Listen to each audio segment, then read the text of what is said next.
Welcome in to the Instant Classic Wrestling Podcast, the only podcast that is always, I mean always, he means always, they mean always, you mean always, she means always, an instant classic.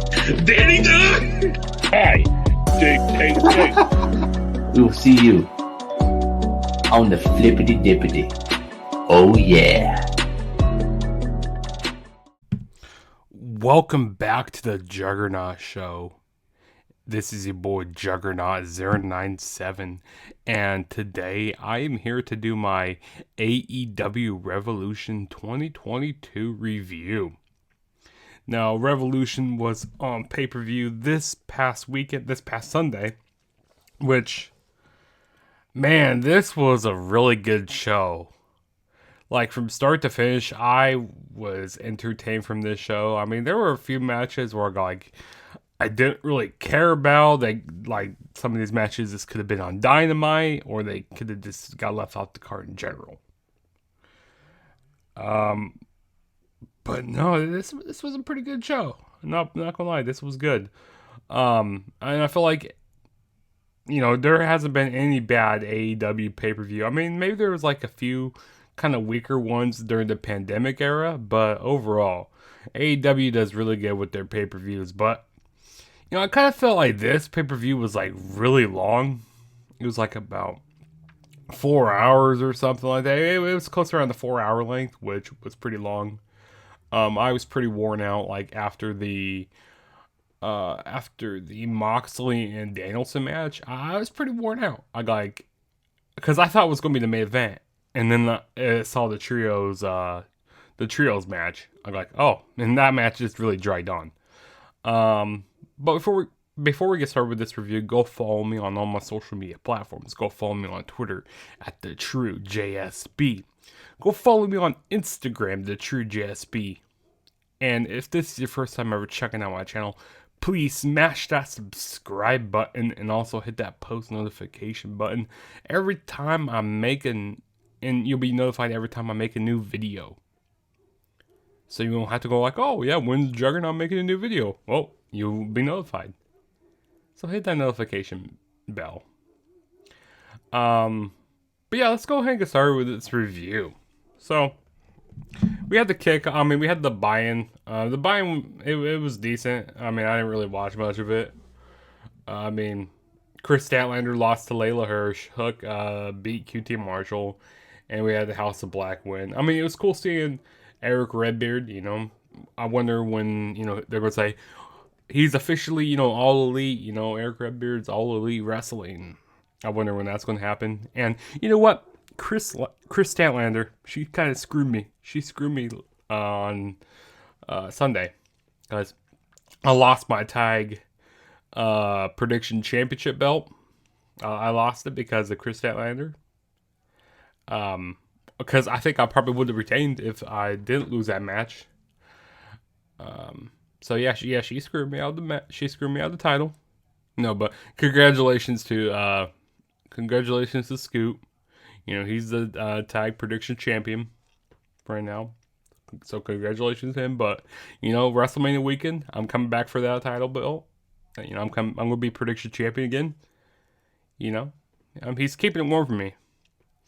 But yeah, the buy-in, I didn't really watch much of the buy-in, so let's go on to the actual show. So the first match that the show started off with was Eddie Kingston and Chris Jericho. This was a solid match. It's a solid match here. Chris Jericho was looking good. He's probably looking like the best shape he's looked in for quite a while. He was hitting his normal moves. Right at the beginning of the match, Eddie Kingston hit this nice suplex, and Eddie Kingston, he was targeting a lot of Jericho's neck and head during the match. A lot of strikes from Eddie Kingston, even Jericho. It felt like kind of like a strong style type of match. It wasn't a bad match. But with the result, with Eddie Kingston winning, I wasn't really surprised with that because Jericho didn't need to win here. And it looks like he's kind of doing a heel turn, which, as late as he is into his career, it's fine with him being a heel because in his older age, he's great on the mic, and he's basically there to make a good story.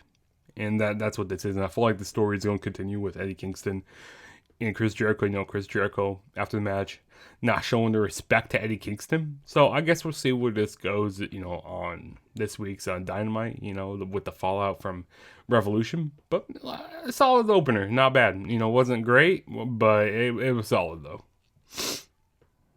And then the next match we had was a 3-way tag team match for the AEW Tag Team Championships.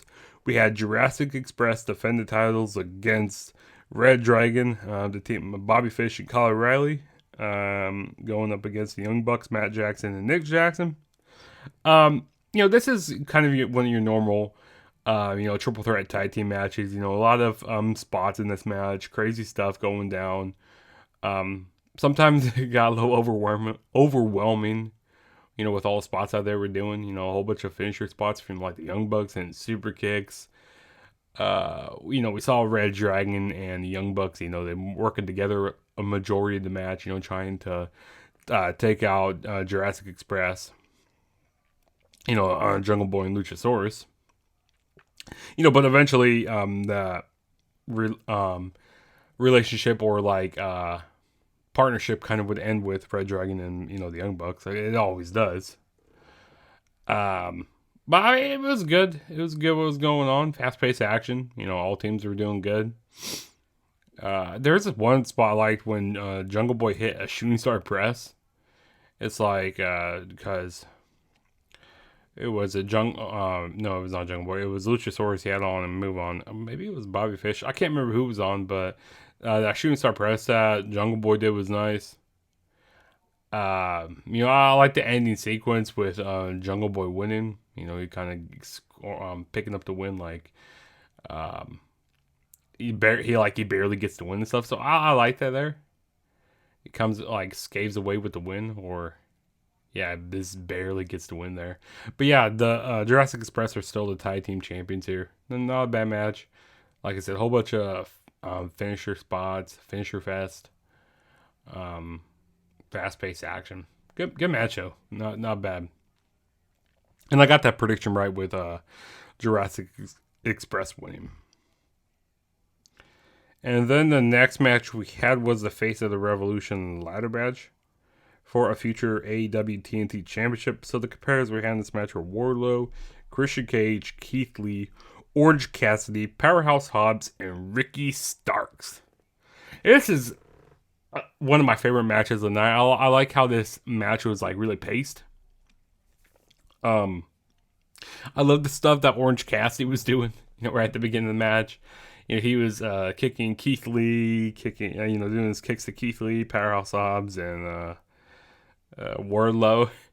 And then, like those really light kicks he does. And then Wardlow and Powerhouse Hobbs, they try to go after Orange Cassidy, but they run into Keith Lee, and like Keith Lee's holding them. And Orange Cassidy runs up the back of Powerhouse Hobbs, and Wardlow tries to get the ring, or the big golden ring that's hanging up above. So I like how he did that. I like the innovation that Orange Cassidy was doing to try to get the ring. The brass ring. There we go. That's what I'm trying to say. But that was nice. Wardlow, he was looking really strong in this match. They've been really building him up lately. With his teasing the split up of MJF and Wardlow. So they were making him look really strong. Ricky Starks, he wasn't doing too bad. Christian Cage, he was just kind of non-existent from this match, and he's supposed to be a guy who outworks everybody, and he's been non-existent as of late. Like he hasn't been working out much. He hasn't been working out much people. That much people. I like the spot between Keith Lee and Powerhouse Hobbs, them going off the stage, with Wardlow pushing them off the stage. That was nice, going into those tables. I even like how Wardlow, he basically jumped onto like this bridge ladder to go after Ricky Starks and powerbomb him on the ladder. That was nice. Let's see what else was good. I like the appearance from Danhausen. You know, very nice, very evil Danhausen. You know, he cursed Wardlow and Ricky Starks. I like the reverse DDT from maybe it was by Powerhouse Hobbs or Christian. I can't remember who it was, but I like the reverse DDT in the match. You know, like I said, really good pace match, really good spots, fun match here. But the winner of the match was Wardlow. You know, he got a TNT Championship match coming up, not this week, but next week on AEW, which is March 16th. So that's going to be good, which he's probably going to be taking the title. But yeah, it was a good match. And then after this match, we had a wrestler get signed, which it was Isaiah, formerly known as Isaiah Swerve Scott, but now he's going as Swerve Shane Strickland. So it's cool to see Swerve Scott in AEW, and he's, you know, working on the indie promotions now again. That's cool. You know, Swerve's house. This is Swerve's house, but yeah, it's cool seeing him get signed. That's about all for that. And then the next match we had was the AEW TBS Championship. Jay Cargill defending the title against Tay Conti. This was a solid match. But nothing really too crazy. The beginning of this match was kind of weird when Jay Cargill kissed Tay Conti. I go like, what? Like, I don't understand what's going on there. Like, isn't Jay Cargill supposed to be a heel? Like, I wasn't understanding that. But Jay Cargill did end up winning when she hit the Jaded onto Tay Conti. You know, we even saw Anna Jay out here trying to get involved. You know, even hit Jay Cargill with a chair. You know, giving a receipt to Jay Cargill. But it was good. It was a decent match, nothing crazy. I think this is probably the weakest match of the night, in my opinion. Yeah, there was just like really no build to this match here. And you know, of course, Jay Cargill, she's still undefeated. She's 29-0, which that streak's gonna continue for quite a while, I think. But yeah, Jay Cargill retained the AEW TBS Championship. And then next we have is the dog collar match, CM Punk and MJF. This was everything that I thought this match would be. Very brutal match. And, you know, before I talk about this match, you know, I love MJF coming out to Cult of Personality. Like, you thought CM Punk was going to be coming out first, but then MJF comes out, you know, classic MJF, heel MJF, where he swerves everybody. But I like how he did that. And I like CM Punk's entrance even better because, you know, he came out to his Ring of Honor theme, you know, and he was looking like the Ring of Honor him, you know, the CM Punk from Ring of Honor, which was cool. Which I never really got a chance to watch his days in Ring of Honor, which I'm gonna buy his the match compilation from Ring of Honor called not the Summer Punk, but Second City Saint. I'm gonna buy that DVD. But no, this was a great match, very brutal. Punk was very bloody in this match. He had a crimson mask. I even like how they utilized the dog collar or the chain in this match. You know, where they actually had to put in some effort to look like they were actually the chain was heavy. So that was nice. It didn't look like they were just using like a kendo stick, which was cool. And you know, towards the end of the match, we had Wardlow come out. You know, basically do a turn on MJF. You know, he was looking for the ring, couldn't find the ring. And then he finally found it. He laid the ring in the ring. And CM Punk grabbed it, knocked him out, and Punk won this match. Yeah, there was a spot I didn't really like with the whole thumbtack spot. Yeah, it just looked really bad, you know, with having MJF put Punk through the tacks, because like Punk's basically his more lower body went through it, like his ass went through it more rather than his like back, so it didn't really come off as good, like with that suplex going through the thumbtacks.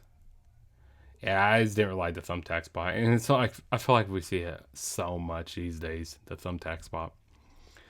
But yeah, MJF was looking good, you know, as that chicken shit heel he is. You know, he was looking great.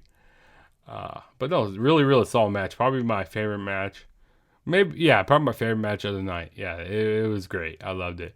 And I should have stuck with my predictions with CM Punk winning, because originally I had Punk winning, but then I switched over to MJF because I feel like they were going to give it to MJF. But I guess we'll see if this feud continues. We'll see on the breakdown, or like the kind of like the backlash of Revolution. But yeah, good match though. And then next we had was Dr. Britt Baker, DMD, defend the AEW Women's Championship against Thunder Rosa. Another solid match here. I enjoyed it. But there was no way that Thunder Rosa was going to be winning the title here. I didn't really think of her win title. But I feel like eventually she's going to take the title. I just don't know when, because, Britt Baker, she's coming up on her year title reign. So maybe they have her hold it for a year and then maybe she drops it after that. Or maybe they do that whole Britt Baker and Thunder Rosa match like next week on the St. Patrick's Day special. Maybe like they run it back, but this time they actually sanction the match, because last year it was unsanctioned, which that was a great match, very, very brutal match. But this time they sanction it, and that's where Thunder Rosa takes the title. But no, Britt Baker retained the title, solid match. Both women worked really good in the match. Really no complaints about this match. There's actually one complaint I have, with Jamie Hayter and Rebel, have them, always interfering in their matches, kind of helping Britt Baker win. Yeah, she's a heel, but still, I feel like all of her matches kind of end the same way. And I even thought the whole spot when Thunder Rosa got hit with the title belt, I thought that was over for her, but no, she kicked out of that. And also, I like the new title belt. I like the new AEW Women's title belt. It does look like the men's belt, but it looks a lot better than the whole coin belt, like one of those coin belts. Coins, like you put in the penny and like it makes into like a fancy coin. Yeah, it looks a lot better than that coin belt. But yeah, solid matcher. But I wasn't really surprised with the outcome here. And then next we had was Jon Moxley and Bryan Danielson. Oh, this was a brutal match here. This was really good. Very, very technical from both guys. Bryan Danielson, was using a lot of good maneuvers in this match. The whole storyline behind this was, in order to tag up with Jon Moxley, Bryan Danielson had to bleed with him first. And they were both definitely bleeding quite a bit. And I even liked the finish, even like with the whole jackknife cover. Bryan Danielson, he had on the submission, but then Moxley turns into like a jackknife and gets the 1, 2, 3, in which makes Bryan still look strong. And this was a long match. This was about like, actually no, this was like the third longest match, but still, this was good stuff here. Jon Moxley was looking good. They brawled a lot, very good psychology between both guys. There was like one spot in the match, like where they were both like punching each other on the outside, and I felt like the crowd seemed a little dead. Like they seemed a little dead to me. I don't know why. Maybe because it was getting so late in the show. They're like, eh. But still. Well, both these guys, they should be, the fans should be on their feet, clapping, cheering, when seeing them punching each other, brawl on the outside, which I thought was cool. A lot of near falls also, it's kind of like that triple threat tag team match where you had a lot of finishing fest. I feel like that's how this match was. But no, it was a good match. I enjoyed it. And of course, after the match, we had the debut of William Regal, him coming out. So it looks like he's going to be the manager for Bryan Danielson and Jon Moxley, which, hey, I'm happy that they brought in William Regal, because I marked out. I'm like, whoa, what's William Regal doing here? So I thought that was pretty cool though. Not gonna lie, I marked out for that quite a bit. But yeah, John Moxley ended up winning the match. So yeah. And then the next match we had was the 6-man tornado tag team match. We had Darby Allin, Sammy Guevara, and Sting going up against AHFO, the Andrade Hardy family office. So we had Andrade, Matt, Isaiah Cassidy. Yeah, this match was. I really wasn't feeling this match. I got, oh, I forgot this match was even happening. I completely forgot. I got, oh, it's time for the main event. But no, this match was kind of like a cool down match. You know, get everybody cooled down, wait for the main event. Yeah, but I mean, this was a whole bunch of cluster in this match. You know, them fighting in the crowd. I mean, Sting hitting that big splash off the balcony or out of the crowd, and they chant, "You still got this!" Like, no, please no. Like, Sting should not be doing that. No, he should not be doing that. Let the younger guys do that. But Sting shouldn't have been doing all that high flying stuff. Yeah, I just didn't really have a care about this match. I feel like they should have ran that TNT Championship match back that they had on Rampage between Sammy, Darby, and Andrade. I feel like they should have did that because I would have been more into seeing a rematch from that. Yeah, because I was surprised that the TNT Championship wasn't being defended on this pay-per-view, which was very odd to me. Very, very odd. But the winners of the match were Darby, Sammy, and Sting. You know, I'm really not surprised about the winners. But like I said, I didn't care. I did not care about this match. So, yeah, that's about all I have to say about that. And then next we had was a main event for the AEW World Championship. We had Hangman Adam Page defend the title against Adam Cole, baby. Another good match. There's, like I said, really no bad matches on this pay-per-view. You know, we had Adam going up against Adam. Which Adam is going to win? I pick Adam. No. No, but Adam Cole, you know, he was coming out looking like Master Chief, you know, wearing the whole old Master Chief cup. It was nice attire. I didn't really understand why. Maybe he likes to play Halo a lot. I have no idea. And, you know, Hangman, you know, he was looking good in this match. You know, I'm kind of ready for Hangman to lose the title now. Because, I feel like this reign hasn't been all that. I feel like he hasn't really been a big world champion like I expected he would be. And I feel like it's too soon to give the title to Adam Cole because his after that match he had with Orange Cassidy, his momentum kind of went downhill a little bit, and I don't want them to push him straight right away because I don't want it to feel like a whole undisputed era type of stuff. I don't want it to be like that. But I mean, Adam Cole was still looking strong in this match. You know, still looks like he had a chance to win the title. But no, of course, Hangman Adam Page retained the title here. Another solid match, nothing bad, but I don't know. I just wonder what's going to be next in store for Adam Page. And I feel like maybe when Kenny Omega comes back, you know, they're kind of saving the because I've been hearing rumors that they're going to do the trios tag team title, so maybe they're saving the whole Young Bucks and Kenny Omega going up against Red Dragon and Adam Cole for the trios titles. Maybe I feel like that's what their plan is. You know, to still keep Adam Cole doing stuff, and who knows, maybe Kenny Omega might return tonight. Well, I guess we'll see. I don't know, because we did have Don Callis show up on Revolution. But yeah, I mean, like I said, it was a good match.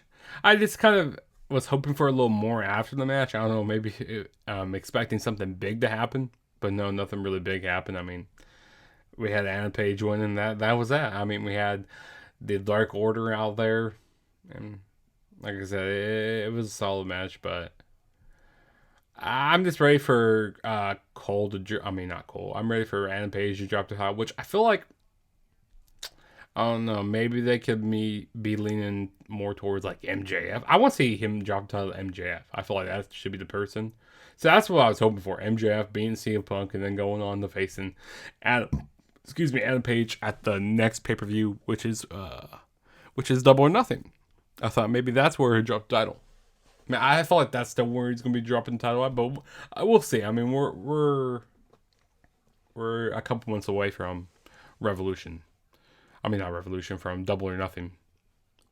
But yeah, that was my AEW Revolution 2022 prediction. No, review. That was my AEW Revolution 2022 review.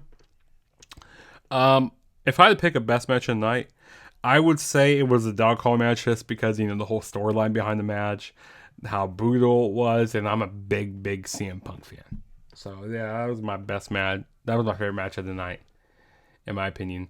Now, was it better than the CM Punk and Raven dog collar match? I need to go back and I need to watch that match, because I heard a lot of, there's a lot of comparisons between both those matches. I don't know. I think I might have to go watch that one to see. But this one was solid here, though. A solid show in general. Go do everything I said at the beginning of the video. Go hit that subscribe button. Or super kick it, slap it, whatever you want to do. Just hit that subscribe button. And go follow me on all my social media platforms. My links for all my social medias will be down below. And go subscribe to the Instant Classic Wrestling Podcast, the only podcast that is always, and I mean always, an instant classic. And go subscribe to the Average Gamers Podcast. Their link is down below in the description as well. And this is Juggernaut saying, I'll catch you guys in my next video. So see you guys later.